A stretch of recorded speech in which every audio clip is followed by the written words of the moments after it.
এবার যেতে চাই আমাদের চট্টগ্রাম স্টুডিওতে। সেখানে চট্টগ্রামের খবর নিয়ে অপেক্ষায় আছেন সহকর্মী শেখ জায়েদ। জায়েদ, চট্টগ্রামের কি কি খবর আছে আপনার কাছে?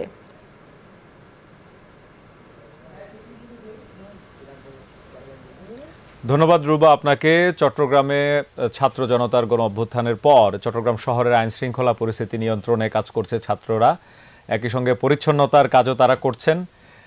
এছাড়া চট্টগ্রামের শিক্ষা প্রতিষ্ঠানগুলো যেন রাজনীতি মুক্ত ঘোষণা করা হয় সেই দাবিও তারা জানিয়েছেন, এবং আরও বেশ কিছু খবর আছে, এই খবরগুলো জানাবো। তার আগে একটা বিরতি নিচ্ছি, ফিরছে একটু পর, সাথে থাকুন।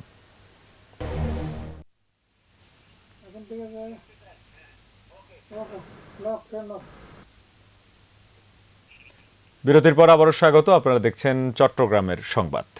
ছাত্র জনতার গণ অভ্যুত্থানের পর সৃষ্ট বিপর্যয়ে চট্টগ্রামে গতকাল থেকে শিক্ষা প্রতিষ্ঠান খোলা ঘোষণা করা হলেও ছাত্ররা আসছেন না প্রতিষ্ঠানগুলোতে। শিক্ষকরা যথারীতি আসছেন, আর ছাত্ররা না আসায় ক্লাস পরীক্ষা হচ্ছে না। তবে চট্টগ্রামের সড়কে পুলিশেরও দেখা নেই, এবং এই অবস্থায় সড়কে দায়িত্ব পালন করছেন শিক্ষার্থীরা। শিক্ষার্থীদের উপস্থিতি কম হওয়ার কারণে আমাদের ক্লাসগুলো চালিয়ে নিতে পারতেছি না আর কি। আমরা দেশটা হচ্ছে মূলত আমাদেরকে এখানে এগিয়ে আসতে হবে, যেহেতু একটু ইস্যু হয়েছে কিছুদিন আগে থেকেই। সো আসলে দেশটাকে কাভার দেওয়া হচ্ছে আমাদের উচিত। আমরা এখানে নতুন এক্সপিরিয়েন্স আমাদের। আমরা যেভাবে ট্রাফিক কন্ট্রোল করতেছি, আসলে আমরা চাচ্ছি একটা সুষ্ঠু ট্রাফিক কন্ট্রোল করতে। শুধু ট্রাফিক নিয়ন্ত্রণ নয়, পরিচ্ছন্নতার কাজও কিন্তু করছেন শিক্ষার্থীরা। এই বিষয়ে বিস্তারিত জানিয়েছেন সহকর্মী আকরাম হোসাইন। আপনারা জানেন, শেখ হাসিনা দেশ ছেড়ে পালানোর পর দেশে এক প্রকার প্রশাসনিক শূন্যতা দেখা দিয়েছে, যার ফলশ্রুতিতে আমরা গতকালকে থেকে যেটি দেখতে পেয়েছি, চট্টগ্রাম মহানগরীর কোনো জায়গায় কিন্তু আমরা পুলিশ সদস্যদের দেখতে পাইনি, এবং পুলিশ সদস্যরা কোনো কার্যক্রমে অংশ নিচ্ছে না। তার এই ধারাবাহিকতায় কিন্তু চট্টগ্রাম মহানগরীর কোনো জায়গায় ট্রাফিক পুলিশও নেই। সেই জায়গায় কিন্তু শিক্ষার্থীরা গতকালকে থেকে ট্রাফিক সিস্টেমটা চালু রাখার জন্য সাধারণ জনগণ যাতে নির্বিঘ্নে চলাচল করতে পারে সেই চেষ্টাই চালিয়ে যাচ্ছেন। আজকে সকাল থেকে কিন্তু আমরা যেটি দেখতে পেয়েছি, আনসার সদস্যরাও কিন্তু ট্রাফিক সিস্টেম চালুর জন্য যোগ দিয়েছেন। আনসার সদস্যদের সাথে সাথে কিন্তু শিক্ষার্থীরাও চেষ্টা চালিয়ে যাচ্ছেন যাতে যানজট নিরসন করা যায়। আমরা চট্টগ্রাম মহানগরীর বিভিন্ন এলাকা ঘুরে যেটি দেখতে পেয়েছি, শিক্ষার্থীরা যানজট নিরসনের পাশাপাশি কিন্তু বিভিন্ন ময়লা আবর্জনা পরিষ্কারও করছেন। আমরা তাদের সাথে কথা বলেছি, তারা আমাদেরকে যেটি জানিয়েছেন, যেভাবে শিক্ষার্থী জনতার যৌথ প্রচেষ্টায় যেভাবে তাদের দাবি স্বৈর শাসকের পতন হয়েছে, সে একইভাবে তারা এই রাষ্ট্র মেরামতের কাজে হাত দিয়েছেন, এবং যতক্ষণ পর্যন্ত নতুন সরকার গঠন করে দায়িত্ব গ্রহণ করেননি, প্রশাসনিক শূন্যতা পূরণ হয়নি, ততক্ষণ পর্যন্ত যেখানে যেখানে প্রয়োজন সেখানে সেখানে শিক্ষার্থীরা তারা চেষ্টা চালিয়ে যাবেন সমস্যাগুলো সমাধানের জন্য। এখন পর্যন্ত আমার কাছে ছিল চট্টগ্রাম মহানগরীর সর্বশেষ অবস্থা।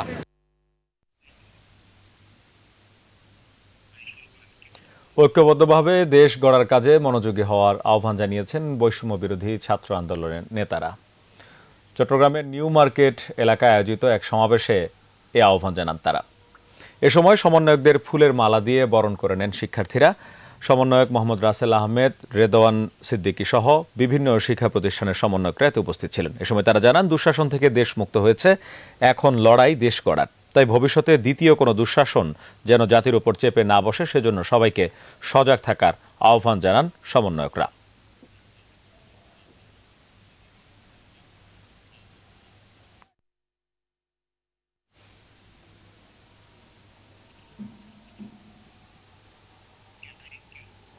ছাত্র রাজনীতি মুক্ত ক্যাম্পাস ঘোষণা করেছে চট্টগ্রাম কলেজের বৈষম্য বিরোধী ছাত্র আন্দোলনের নেতৃবৃন্দ।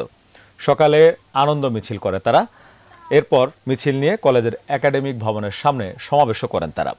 পরে দেয়ালে থাকা বিভিন্ন রাজনৈতিক দলের নাম মুছে দেওয়া হয়। এ সময় প্রতিটি শিক্ষা প্রতিষ্ঠান রাজনীতি মুক্ত রেখে শিক্ষার পরিবেশ ফিরিয়ে আনার অঙ্গীকার করেন তারা। পাশাপাশি অর্জিত সাফল্য যেন কেউ খর্ব করতে না পারে, সেদিকে ছাত্র জনতাকে নজর রাখারও আহ্বান জানান তারা।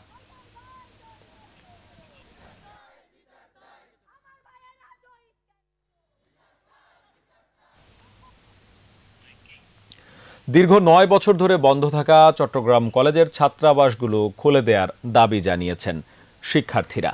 হলগুলো বন্ধ থাকায় চরম ভোগান্তিতে আছেন জানিয়ে তাদের অভিযোগ, রাজনৈতিক দলের নেতাকর্মীরা হলগুলো দখল করে রেখেছে। ছাত্র আন্দোলনের পর রাজনীতি মুক্ত ক্যাম্পাস ঘোষণা করা হয়েছে।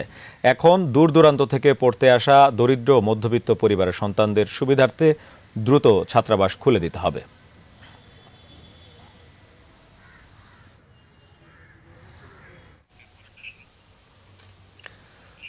নোয়াখালী সহ দেশের বিভিন্ন স্থানে থাকা ভবন, থানার কাগজপত্র ও অস্ত্রসহ পুলিশ সদস্যদের রক্ষায় কাজ করছেন বিভিন্ন শ্রেণী পেশার মানুষ। পদত্যাগ করে শেখ হাসিনার দেশ ত্যাগের পর পরিস্থিতির অবনতি হলে সবার অংশগ্রহণে নিজের কাঁধে দায়িত্ব তুলে নেন তারা। ভাঙচুর, লুটপাট ও অগ্নিসংযোগ ঠেকাতে থানার প্রধান ফটকে অবস্থান নিয়ে থানা পাহারা দেওয়া হচ্ছে। এছাড়া সংখ্যালঘু সম্প্রদায়ের মন্দির সহ তাদের ব্যবসা প্রতিষ্ঠান ও বাড়িঘর রক্ষায়ও পাহারা দিচ্ছেন তারা।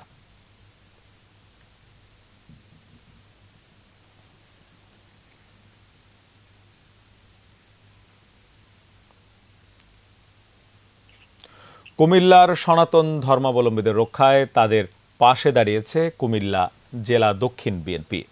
দেশের বর্তমান পরিস্থিতিতে কুমিল্লার সনাতন ধর্মাবলম্বীদের মন্দির পরিদর্শন করেন কেন্দ্রীয় ও স্থানীয় বিএনপি নেতৃবৃন্দ। নিরাপত্তার কাজে বিএনপি এগিয়ে আসাতে স্বস্তির কথা জানান সনাতন ধর্মাবলম্বী সংখ্যালঘু সম্প্রদায়ের লোকজন।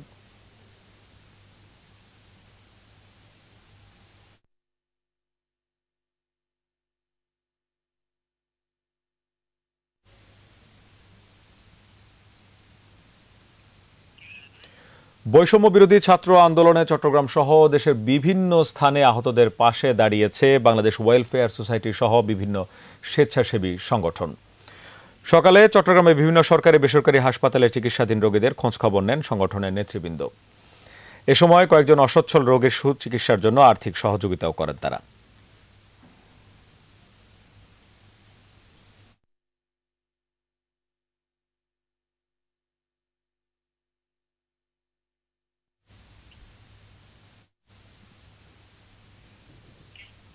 টেকনাফ ও শাহপরীর দ্বীপ সীমান্তে রোহিঙ্গা অনুপ্রবেশ ঠেকাতে নজরদারি জোরদার করেছে বাংলাদেশ কোস্টগার্ড।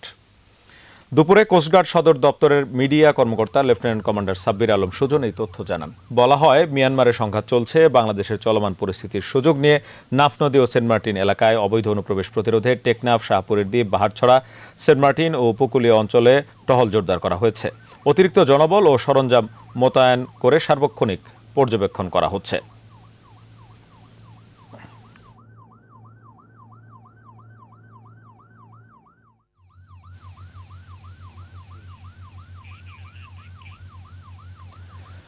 চট্টগ্রামের সংবাদের এ পর্যায়ে একটা বিরতি নিচ্ছি, ফিরছি একটু পর, সাথে থাকুন।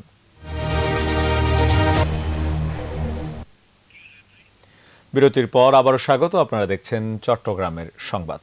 চট্টগ্রামের বাজারে ইলিশের সরবরাহ বাড়লেও কমেনি দাম। এদিকে কমেছে কাঁচামরিচের দাম, তবে বাড়তি অন্যান্য সবজির দাম। বাজার পরিস্থিতি জানিয়েছেন সহকর্মী নয়ন জয়। বাজারে ক্রেতাদের সমাগম দেখেই বোঝা যাচ্ছে কিছুটা স্বাভাবিক হতে শুরু করেছে বন্দরনগরী চট্টগ্রাম। যেহেতু পুলিশ কিন্তু মাঠে ময়দানে নেই, তাহলেও কিন্তু আমরা দেখছি যারা ক্রেতা তারা নিরাপদে বাজার করতে আসতে পারছেন। যেহেতু এখানে শিক্ষার্থী যারা আছে তাদের অবস্থান আছে চট্টগ্রামের বিভিন্ন জায়গায়। মাছের বাজার আমরা একটু দেখাতে চাচ্ছি। দেখতে পাচ্ছেন বড় বড় ইলিশ দেখতে পাচ্ছেন। যেহেতু ইলিশের ভরা মৌসুমে আমরা দেখছি 1 কেজি ওজনের ইলিশ যেমনটা দেখা যাচ্ছে, এর চেয়ে বেশি ওজনের ইলিশও কিন্তু বাজারে দেখা যাচ্ছে। অন্যান্য মাছ দেখতে পাচ্ছে সাজিয়ে রাখা হয়েছে, বাজারে আসতে শুরু করেছে বিভিন্ন রকমের মাছ। এর সাথে সবজির বাজার দেখতে পাচ্ছেন, নানা রকমের সবজিতে ভরে গেছে বাজার। সবজির দাম কোনো সবজির দাম কিছুটা বেশি, আবার কোনো সবজির দাম কম। তবে বাজার মনিটরিং যদি নিয়মিত শুরু হয় তাহলে কিন্তু এসব পণ্যের দাম সিন্ডিকেট থেকে বের হয়ে যাবে, দামও কিন্তু অনেকটা কমবে। নয়ন বড়ুয়া, জয়, নিউজ 24, চট্টগ্রাম। এই ছিল চট্টগ্রামের সংবাদের আজকের আয়োজনে। সঙ্গে থাকায় ধন্যবাদ সবাইকে। ফিরছি ঢাকা স্টুডিওতে রুবার কাছে। জায়েদ, আপনাকে ধন্যবাদ।